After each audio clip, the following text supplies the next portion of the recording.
आणि राम मंदिराच्या इंडिया आघाडीतील अनेक पक्ष मोदींसोबत जातील राम मंदिराच्या उद्घाटनानंतर।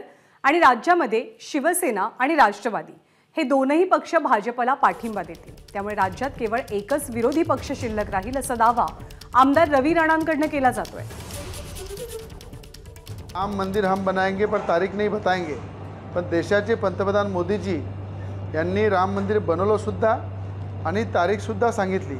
मंदिराच्या 22 तारखेच्या लोकार्पणानंतर संपूर्ण देशाची परिस्थिती बदलणार आहे। महाराष्ट्रामध्ये जे महाविकास आघाडीचे 3 पक्ष आहेत त्यातले 2 पक्ष राम मंदिराच्या उद्घाटनानंतर आपल्याला मोदीजींसोबत दिसतील।